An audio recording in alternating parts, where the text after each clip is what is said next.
महापुरुषों को नमन करता हूँ। आज यहाँ इस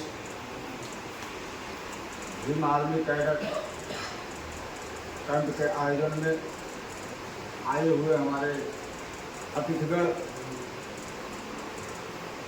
भाई भीम आर्मी के चीफ जनपद के जिलाध्यक्ष परम सम्मानित आदरणीय अयोध्या कुमार जी,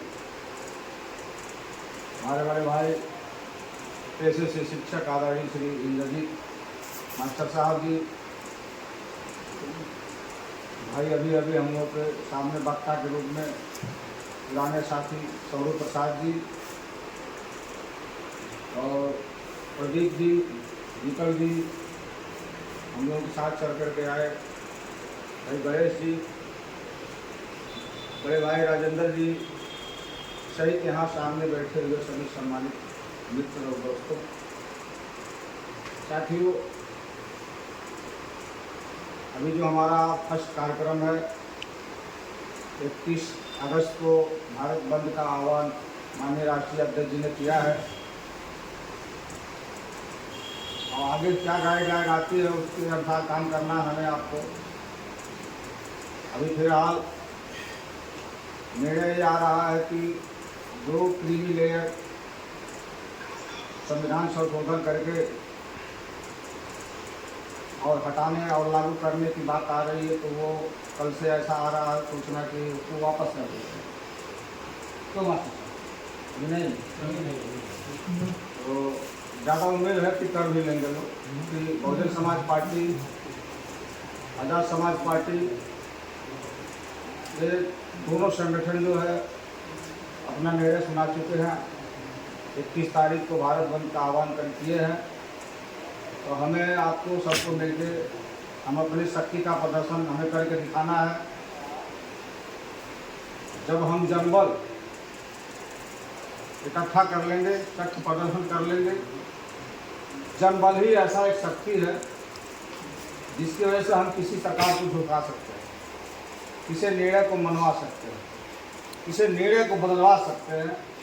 हमारे पास और कोई शक्ति नहीं है, बस एक ही शक्ति है, जनबल की।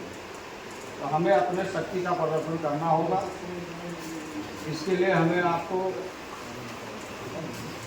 समय समय पर मीटिंग कार्यक्रमों के माध्यम से अपने शक्ति को बढ़ाना होगा। अब आगे हमारे जो प्रदेश और देश के नेता हैं, क्या गाइडलाइन हम लोगों को देते हैं, उस पर सबकी निगाह रहनी चाहिए, क्योंकि हम लोग तो बहुजन समाज पार्टी से लंबे समय तक काम किए और ज़्यादा चेहरे हमारे पुराने साथियों के हैं, सब लोग लगभग जानते और पहचानते, हम लोग भी जान पहचाने हैं। तो हमें नए प्लेटफॉर्म भी उन्हीं बातों को लागू करना है। सबसे पहले हम संगठन हैं जो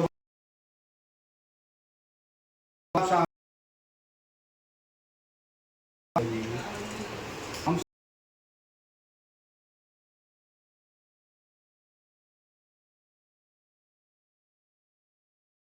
अभी आपका साथ लेयर है क्या,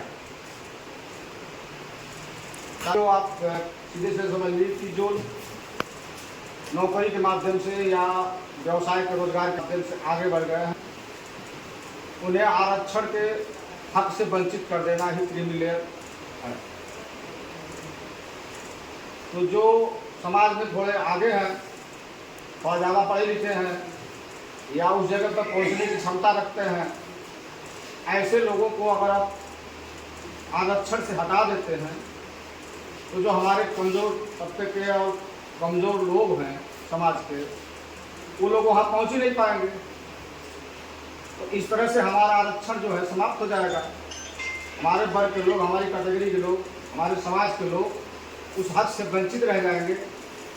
तो हमारी लड़ाई यही है कि क्रीमी लेयर हर हाल में होना चाहिए और उसको हटाने की बात जहाँ तक आ रही है, ये गलत है। हमारे साथ, समाज के साथ, हमारे अनुसूचित समाज के लिए बहुत बड़ी नाइंसाफ़ी है। और वर्तमान सरकार जो सरकार चला रही है, वह इस देश को अपने बाप की जागीर समझती है। इस देश के संपदा पे, धन धरती संपत्ति पे अपने बाप का अधिकार समझती है, अपना अधिकार समझती है, जबकि ये हमारे देश के मूल निवासी लोगों में से नहीं है। ये विदेशी लोग हैं और हमारे इस देश के मूल निवासी समाज, जो हमारा अनुसूचित और पिछड़ा समाज है, इस समाज के लोगों को तबाह और बर्बाद करने के लिए सरकार चला रहे हैं।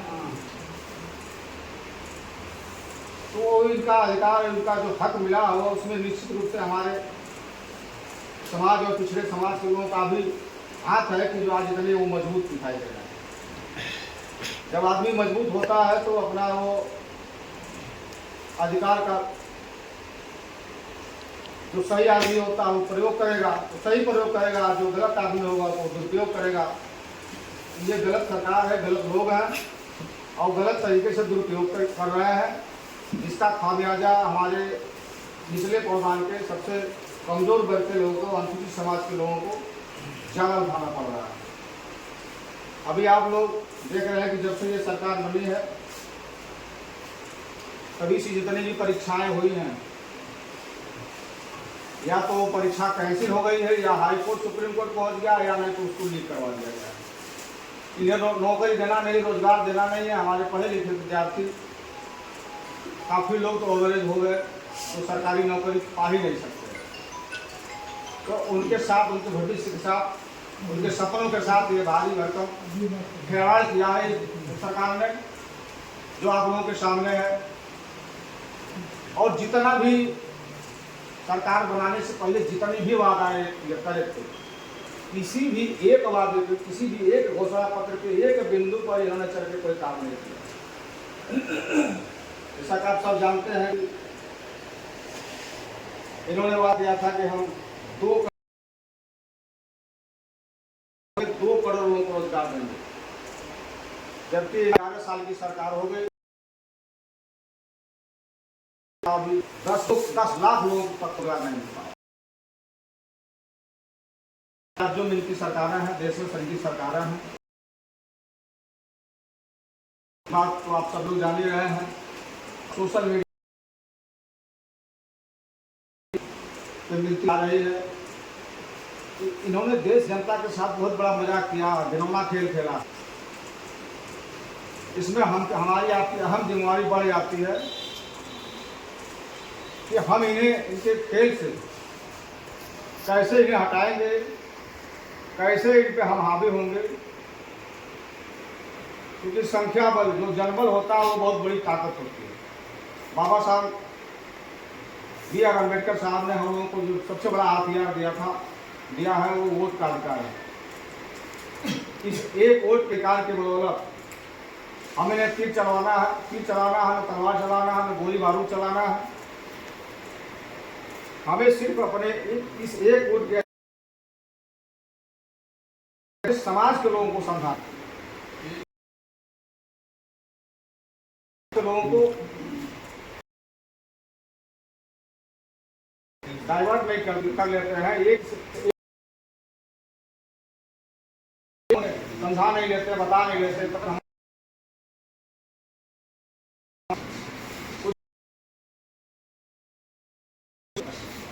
अपने लोगों को आगे,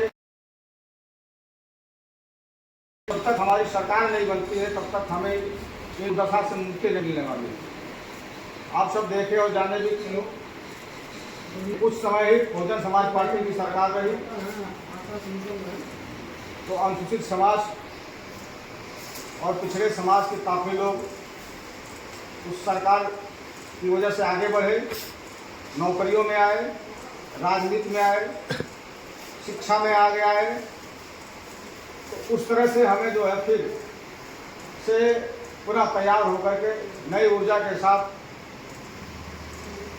अपने मित्रों को साथ लेकर के अपना काम हमें करना है।